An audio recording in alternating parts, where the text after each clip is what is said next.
Merci bien. Je suis honoré de parler aujourd'hui et je suis content d'être parmi vous. أعوذ بالله من الشيطان الرجيم بسم الله الرحمن الرحيم وصلى الله على سيدنا محمد وآله الطيبين الطاهرين. Au nom d'Allah, le plus bienfaisant, le plus miséricordieux, que la paix, toutes les louanges à Allah, le Seigneur de tous les univers, le maître du dernier jour de jugement, que la paix soit sur tous les messagers de Dieu, en particulier leur sceau, le prophète Mohammed, que la paix soit sur lui et sa progéniture purifiée d'Ahl al-Bayt. Allahumma salli ala Muhammad wa ali Muhammad كما صليت على إبراهيم وآل إبراهيم وبارك على محمد وآل محمد كما باركت على إبراهيم وآل إبراهيم في العالمين إنك حميد مجيد. Mes frères et sœurs, je vous salue avec la salutation de la paix. Assalamu alaikum wa rahmatullah.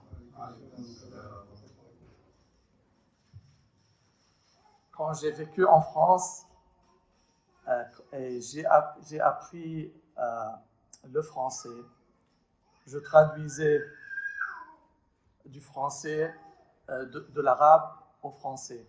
Et maintenant, si un mot de français m'échappe ou m'échappera, je vais utiliser ma traduction de l'anglais en français.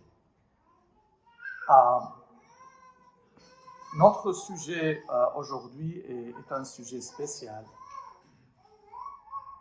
et a beaucoup d'importance parce que ça pose certainement de polémiques et de dilemmes, que ce soit dans les lycées, que ce soit dans les universités et surtout en Occident. À savoir, est-ce que la science ou la science pourra-t-elle remplacer la religion? Lorsque Elon Musk, le PDG de l'EspaceX, et c'est une compagnie maintenant qui est un compétiteur avec le NASA. Et il est le directeur général aussi de Tesla, compagnie de voitures. Un grand entrepreneur. Lorsqu'il était demandé s'il croyait en Dieu ou non, il a dit, et ce sont ses propos que je cite, je ne crois pas que l'univers a besoin d'un être suprême pour être expliqué. Plutôt, il a besoin des lois de physique ou de la physique. Donc, ces propos représentent aussi un courant qui est en Occident. Et ce courant d'intellectuels est composé de deux catégories. Une catégorie d'intellectuels ou scientifiques athées et d'autres catégories sont des scientifiques sceptiques qui ne donnent pas de réponse lorsque ça est lié à la religion. Ils refutent la religion sans déclarer qu'ils soient athées. Donc, d'où la question, est-ce que la religion pourra expliquer tous les mystères de l'univers? Ou bien, est-ce que la science pourrait-il expliquer tous les mystères de l'univers? Pour répondre à ça, il faut noter d'abord une chose, qu'on va faire une approche en utilisant la rationalité, la science, la philosophie, pour conclure et avoir une vue équilibrée de ce problème. Il faut noter que la science répond à la question au comment des choses, des phénomènes naturels, comment ça se passe. Alors que la religion répond à la question de le pourquoi des choses. Pourquoi on a été créé? Que vise le créateur de la création, de l'univers et de l'être humain? La religion peut être expliquée, peut répondre à la question de l'éternité, de vie, de la mort. Est-ce qu'il aurait une vie après la mort? Tout ça, c'est de la spécialité de la religion, en prenant en compte que nos questions de la religion ne vont pas exclure la philosophie, comme la philosophie est la mère des sciences. Il faut toujours partir de postulats et des axiomes, c'est-à-dire on suppose de taux de vérité, que ce soit par expérimentation ou par effort intellectuel. On ne pourra pas s'échapper à faire ça.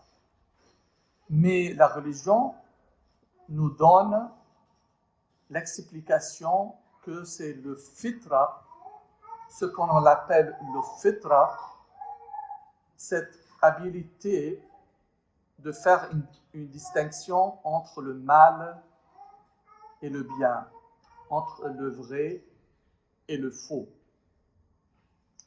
Les choses que le fitra pourra nous aider dans différentes directions. Mais ce qui est le plus important, d'avoir des postulats quand ça va toucher la création. Par exemple, on dit rien ne se crée, on peut pas créer, on peut rien créer du rien. Comment on a pu conclure comme ça? Parce que c'est un sentiment inné, c'est une réflexion innée dans notre conscience. Et ça c'est le fitra. On a d'autres genres de fitra, c'est le fitra de la culte. Le fitra qu'il y a un être suprême qui nous a créés et qui fait fonctionner le monde. Et toutes les populations de la Terre, depuis l'aube de l'histoire, ont vécu ça. Ils se voyaient que... Mais des fois, la culte, c'était fausse. Mais l'idée toujours qu'il faut se diriger vers un être suprême. Cette idée était chez toutes les populations. Maintenant, la question la plus importante pour les athées et les sceptiques était que la matière est éternelle. La matière a toujours existé. Donc l'univers, pour eux, a toujours existé. Parce que s'ils disaient que l'univers était créé à un certain moment, donc il aurait dit qu'il aurait une cause pour ça. Il aurait une cause pour créer l'univers. Parce qu'il n'y a rien sans cause. Donc, il était obligé par dire que la matière était toujours là pour nier la cause. Et la cause qui est sans cause est Allah subhanahu wa ta'ala. Illatul wujud. La première cause, la cause de l'univers. Mais donc, nous savons que pendant la Renaissance, même avant, depuis le temps des Romains, des Grecs, ils disaient que la matière est éternelle. Et ça a continué jusqu'à l'époque islamique. Donc, il y a beaucoup de savants islamiques qui ont dit aussi que la matière est éternelle, parce qu'ils traduisaient des Grecs aussi. Il était influencé par les manuscrits avant. Mais Al-Kindi, il a refusé avec le ilm al-kalam. Il disait, est-ce que le monde est vieux ou hadith ou hadith ou nouveau ou était créé. Donc, ilm al-kalam traitait de la question al-alam al-qadim am hadith. La même chose pour kalam Allah, le Coran. Donc, Al-Kindi, il a dit non, il était créé. Sans aucune utile technologique ou quoi que ce soit scientifique. Il a pu conclure ça. Et Al-Ghazali, après Aristote, 1000 ans après Aristote a dit quelque chose de très sage. Et dans le patrimoine islamique, dans les traditions islamiques, on respecte beaucoup Aristote comme philosophe. Aristote, il a dit une chaîne d'événements qui sont infiniment dans le passé ou un événement qui est infiniment passé, sans temps, n'est pas rationnel et je ne l'admets pas, est réfutable. C'est contre la propre intuition, c'est le fait là, ok? C'est contre la propre intuition et contre la raison, c'est irrationnel. Mais 1000 ans après, Al-Ghazali, rahimahullah, a conclu ça. Par contemplation sur certains versets du Coran, sans télescope, sans aucune utile scientifique. Pondérer sur et contempler le verset. Bismillah ar-Rahman ar-Rahim. ألم يرى الذين كفروا أن السماوات والأرض كانتا رتقا ففتقناهما وجعلنا من الماء كل شيء حي. Ne verront-ils pas, ces mécroyants, que les cieux et la terre étaient unis et on les a séparés et on a fait de l'eau tout être vivant. Allah subhanahu wa ta'ala, il a mentionné que l'univers est créé, la terre était créée, les cieux étaient créés. Et en plus, il a dit, l'origine de vie, c'est l'eau. Cet élixir, ce liquide, ce liquide qui est vraiment unique dans l'univers. C'est un des versets qui vraiment nous guide. Et juste comme j'ai dit, en Europe, encore, beaucoup de savants, la plupart de la majorité des savants, disaient que le monde n'a pas un commencement.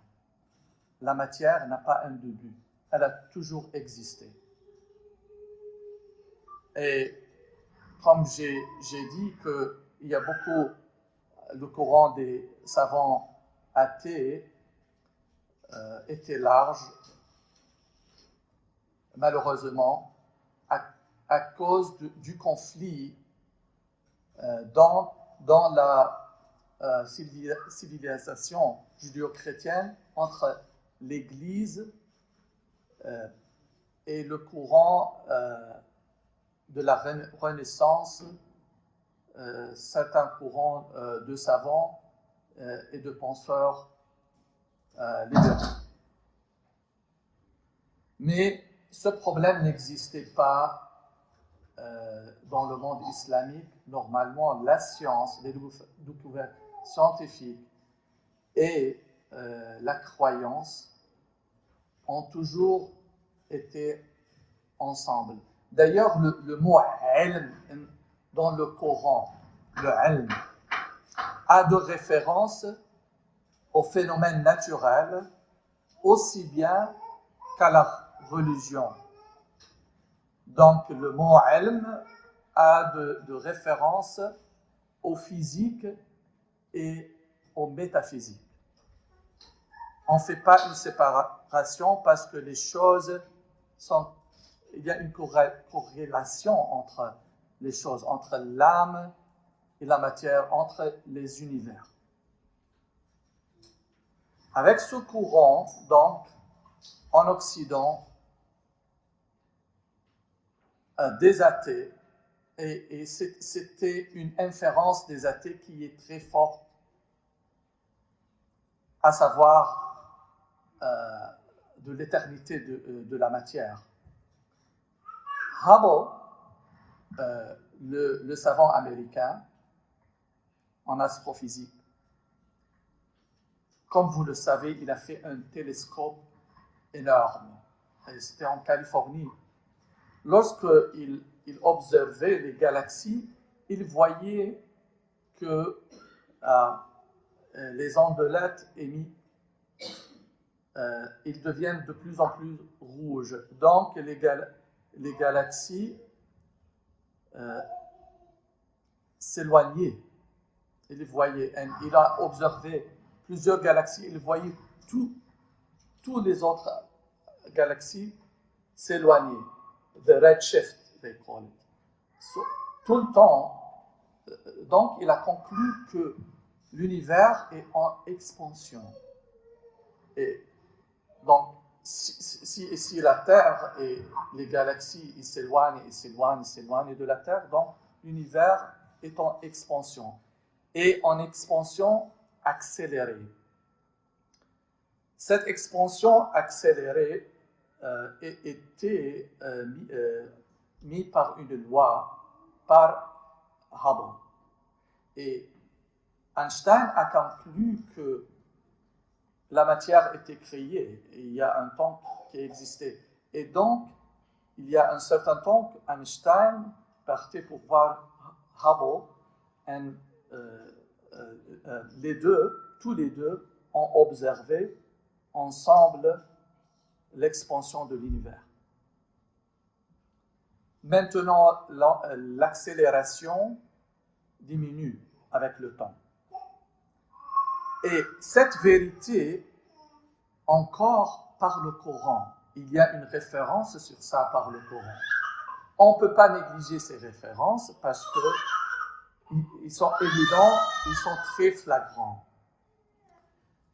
Dans le Coran, ils disent وَالسَّمَاءُ بَنَيْنَاهَا بِأَيْدٍ وَإِنَّا لَمُوسِعُونَ.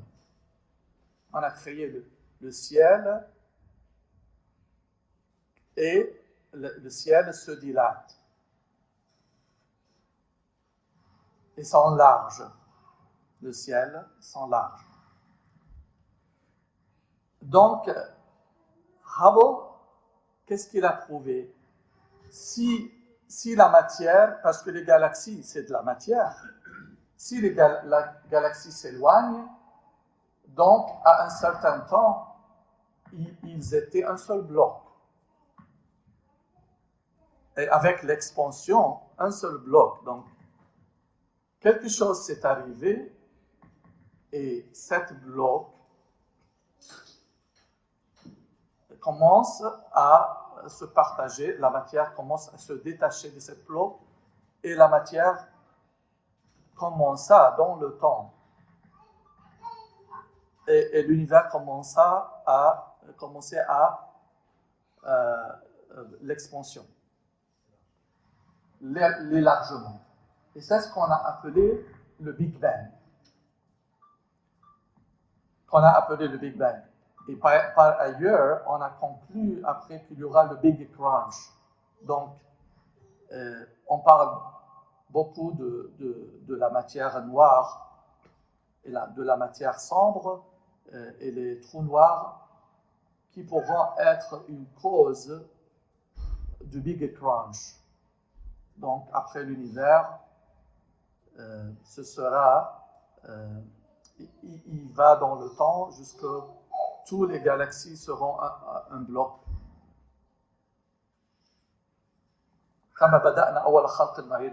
Il y a une autre référence dans le Coran. Je ne vais pas rester sur ça parce que c'est trop profond. Mais je dirais que cette conclusion de Hubble et de cette loi scientifique, c'était un coup dur aux athéistes, à ceux qui disaient de l'éternité de la matière. Maintenant, on avait une preuve scientifique que l'univers a commencé d'une seule singularité. On l'appelle singularité. Mais cette singularité, il disait, très petite, la matière était trop densée et une dense matière et l'énergie était très élevée. Il disait, on est parti d'une singularité 10 puissance moins 33 cm. 10 milliards de fois plus petit qu'un atome d'hydrogène. Je sais, on est stupéfié par ça, et c'est dur d'imaginer ça avec notre cervelle. Mais les découvertes scientifiques jusqu'à maintenant ainsi indiquent. Toutes ces découvertes peuvent être réexpliquées dans le temps, et moi je pense qu'on est dans une étape embryonique dans la découverte de ce monde autour de nous. Et c'est vrai que ce qu'on voit de l'univers est estimé à être moins de 5% du vrai univers. On parle maintenant avec tous ces télescopes, Hubble télescope, James Webb, c'est un télescope plus grand stationné dans l'espace, très sophistiqué. On pourrait voir même des trous noirs, les explosions des trous noirs. Ça, c'est un autre sujet encore dans les Corans, les références aux trous noirs. Il y en a beaucoup. Je ne vais pas entrer dans ça, parce que ce n'est pas le sujet maintenant, mais peut-être dans les questions et réponses. Donc, maintenant, on a une vérité que le monde était créé. Donc, c'est un postulat ou un axiome. Il aurait une cause, et il y a toujours une cause et une fin. Et c'était créé pour un but. Donc, quand on dit niya en arabe, l'intention.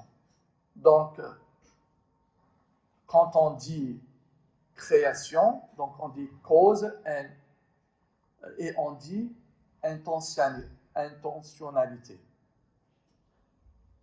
Maintenant, d'autres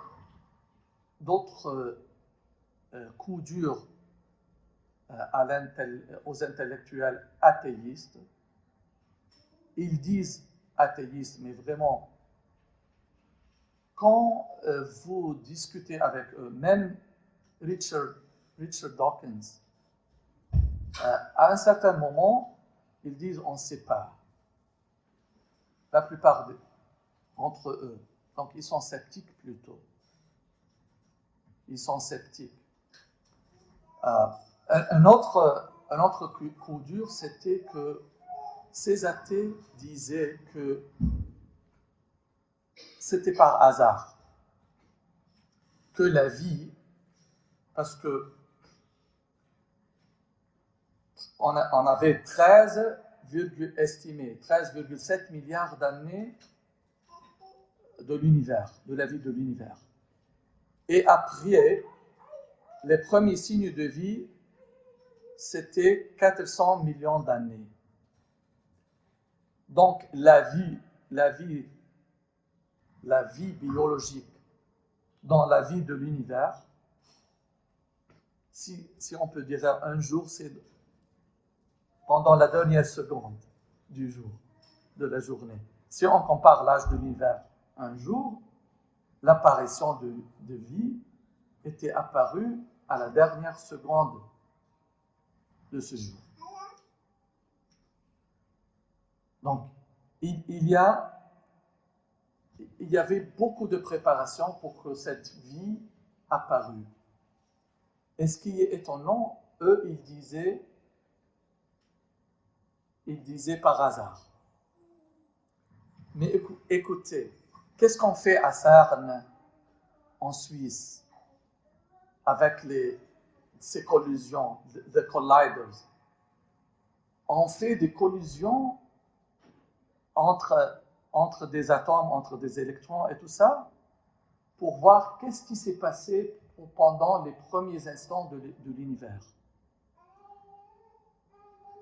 Et c'est étonnant de vous dire, et c'était un autre coup pour ces athéistes que par hasard la vie est apparue, que les signes de conception et de design intelligent étaient apparus depuis les premiers moments de l'univers, après le Big Bang. Et c'est étonnant. Et c'est ce qu'on appelle les constantes universelles. Je reviendrai aux constantes universelles. Mais pour me faire comprendre, je vous dis qu'il y avait une chaîne d'événements qui ont abouti, après l'explosion, à la formation des différents éléments de la nature qu'on connaît. Le nitrogène, l'hydrogène et à la fin l'oxygène. L'oxygène est indispensable pour l'apparition de liquide et pour la vie. Mais pour tous ces ingrédients, pour être dans la nature, il a fallu une chaîne d'événements. Et que l'événement X, il faut que l'événement X passe avant l'événement Y, ainsi de suite. Donc l'événement Y dépend de son existence au événement X, Avec tout cet enchaînement, écoutez, après événement X, il y a une possibilité de milliards et de milliards d'autres événements pour se passer. Vous connaissez le principe de l'entropie et des deux systèmes anarchiques ou pas. Je ne vais pas entrer dans la thermodynamique, mais ceux qui ont fait l'entropie, ils savent ça. Pour simplifier, l'événement Y après l'événement X été choisi avec minutie, énormément avec minutie et perfection. Parce qu'après événement X, des milliards d'événements pourraient engendrer l'événement X. Mais l'événement X a engendré spécifiquement l'événement Y pour aboutir à la fin, après des milliards d'années, à l'apparition de vie. C'était comme une chaîne. Ceux qui ont étudié la chaîne de DNA, le DNA, c'est comme une chaîne. Si vous faites un petit changement ou une mutation, vous changez un événement, il y aurait plus l'apparition de vie. Donc, le design et la conception d'un créateur très sage et infiniment savant et infiniment puissant apparaît depuis les premiers moments de la création de l'univers. Ça, c'est très important et c'est pas encore ça. Vous imaginez que prix Nobel Roger Penrose, il a le prix Nobel en physique, un grand savant en physique et un mathématicien. Il a calculé, mais vraiment, il a fait un travail exceptionnel, très beau. Si vous pouvez faire de recherche sur Penrose, il a démontré que la possibilité d'apparition de vie sans conception et design intelligent, cette probabilité est zéro. C'est pas possible. Scientifiquement, sur le principe des entropies et sur le principe d'éléments qui étaient dans la nature à ce temps-là, depuis les premiers moments de l'apparition de la matière. D'ailleurs, pour illustrer comment les savants en Occident ou en Europe encore croyaient à l'idée que la matière était toujours là, existait, vous vous rappelez Lavoisier avec son postulat « Rien ne se crée, rien ne se perd, tout se transforme ». Mais maintenant, avec l'expansion de l'univers, il y a de création à chaque seconde, chaque milliseconde, chaque microseconde, etc. Donc, maintenant, on est arrivé à une conclusion que l'univers a une cause. Et il y a une intentionnalité dans la création de l'univers. وَمَا خَلَقْتُ الْجِنَّ وَالْإِنسَ إِلَّا لِيَعْبُدُونَ. Et en plus, il y a un créateur, designer, intelligent depuis le premier moment de la création de l'univers. Donc, on a prouvé scientifiquement que la création de vie était intentionnelle. Depuis le premier moment de l'univers, il y avait un être suprême qui a fait toutes ces calculations, qui faisait tout ça, tout ce engendrement d'événements jusqu'à aboutisse à l'apparition de la première amibe ou paramécie ou unicellulaire, la cellule biologique. Et dans la cellule biologique, un autre monde aussi. Donc, du macro jusqu'au micro. Et c'est pour cela Allah subhanahu wa ta'ala dit dans le Coran سنريهم آياتنا في الآفاق وفي أنفسهم حتى يتبين لهم أنه الحق.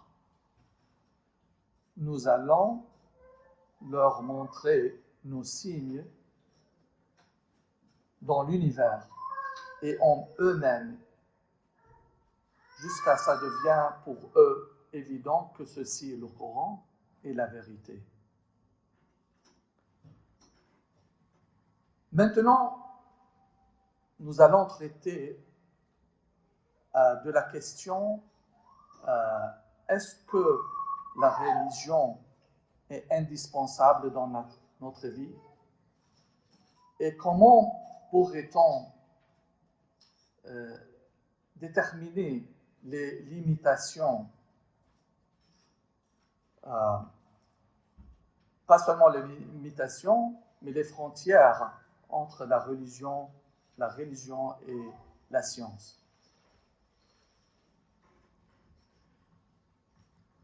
Si il y a un besoin très important chez l'être humain, un besoin psychologique de religion. Comment ça? D'avoir une foi, c'est un besoin psychologique pour l'être humain. Tout le temps était comme ça. Et nous, on le comprend par le fitra. Mais ce besoin psychologique pour l'être humain, toujours le pousse à donner un sens pour sa vie. Donc, de faire une quête pour expliquer le sens de vie. Pourquoi on a été créé. Et ça, c'est universel chez tous les êtres humains. Donc, c'est un besoin psychologique de contempler sur le sens de la création. Pourquoi on a été créé? C'est un besoin psychologique. Et la science ne peut pas répondre à cette question. Seulement la religion peut répondre à cette question. Seulement la religion peut réconforter l'être humain. Seulement la religion peut être consoler l'être humain dans les calamités, dans les épreuves et dans toutes les autres difficultés. Maintenant, je vis aux États-Unis, par exemple. Vous voyez partout des chapelles dans les hôpitaux, des chapelles, dans les prisons, tout ça. Là où il y a des difficultés, les gens ont recours au curé, au priest, etc. Donc, seulement la religion peut aider l'être humain à ne pas avoir horreur de la mort et du néant. Donc la religion porte de bonnes nouvelles, de récompenses à la patience.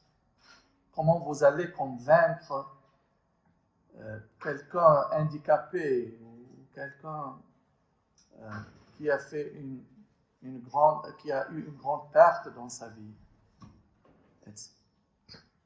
La religion, là, est là pour donner de bonnes nouvelles. Ce rôle de consolation ne peut pas être remplacé par la science. Donc, de combler ce besoin psychologique de l'être humain, c'est le rôle de la religion. Une autre différence est dans d'autres aspects de la vie que la science ne peut pas répondre, mais la religion peut répondre.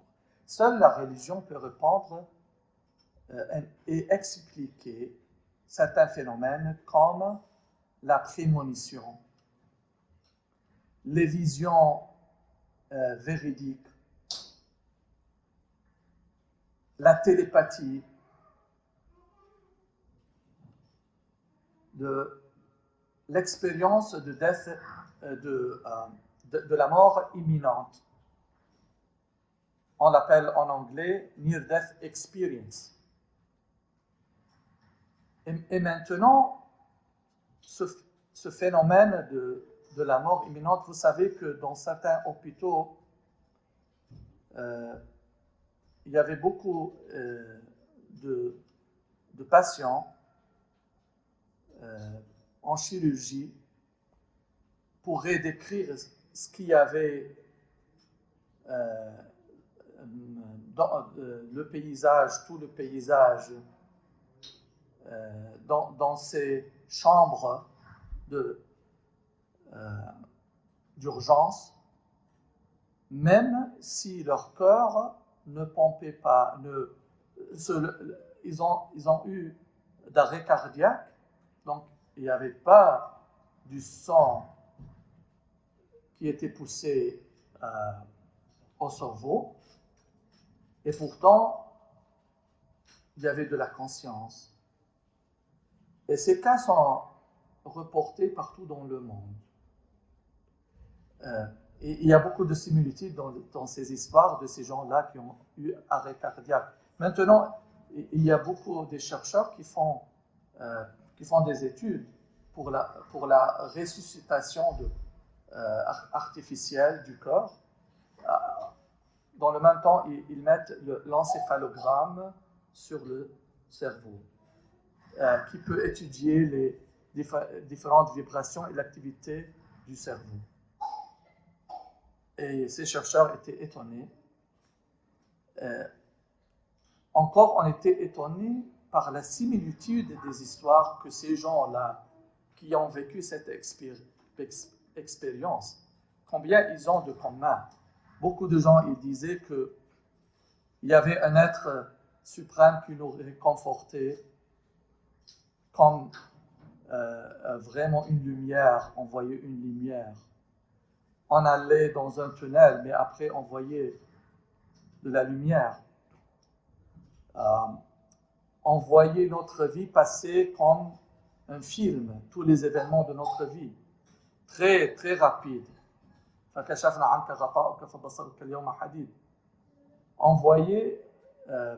voyait à la fin, ils sont dans un état très tranquille. On voyait un ami ou un proche qui nous disait « c'est pas votre temps, vous pouvez revenir ». On ne sait pas, c'est un ange ou... Mais maintenant, ça devient scientifique. Mais la science, le problème, pour ces trucs-là, on a mis des métriques pour mesurer avec des méthodes scientifiques. Mais le problème, on ne peut pas faire de ces expériences sujet à des méthodes scientifiques de mesure, quantitatives. Seulement, on a de data et on analyse ça. Mais tous les cas qui sont reportés dans le monde nous donnent l'idée que c'est mutawatir, on ne peut pas nier ça. Donc, il n'y a que la religion qui peut expliquer tous ces phénomènes. D'où l'indispensabilité de la religion dans notre vie et surtout ce besoin psychologique. Donc, comme le Coran disait, référence, il y a une référence dans le Coran, وَنَفْسٍ وَمَا سَوَّاهَا فَأَلْهَمَهَا فُجُورَهَا وَتَقْوَاهَا. On a créé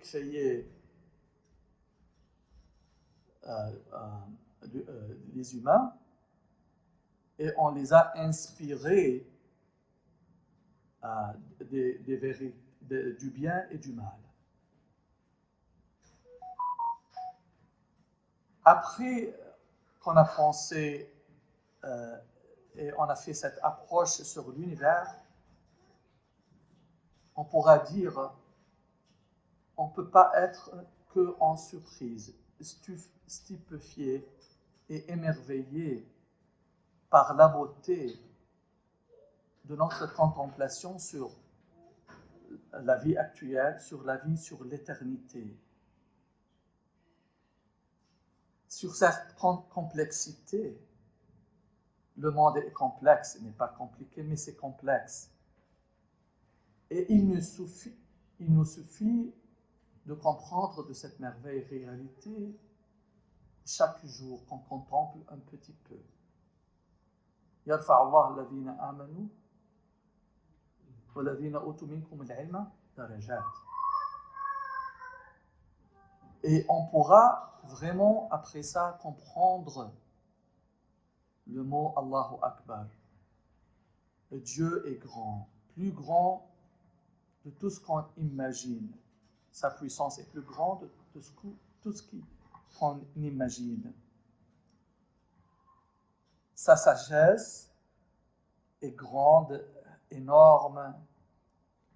Toutes les qualificatifs que vous pouvez donner, mais plus grande qu'on imagine comme humain. Parce qu'on est limité. Bismillah ar-Rahman ar-Rahim. وما قدر الله حق قدره والأرض جميعا قبضته يوم القيامة والسماوات مطويات بيمينه سبحانه وتعالى عما يشركون. Ils n'ont pas estimé Allah avec sa vraie valeur. Mais au jour de la résurrection, la terre entière sera sous son emprise et les cieux seront enroulés par sa droite. Il est exalté au-dessus de tout ce qu'ils associent. Ce qu'ils associent de pensée, ce qu'ils associent de philosophie, ce qu'ils associent de pratique, etc. Walhamdulillahi Rabbil Alamin.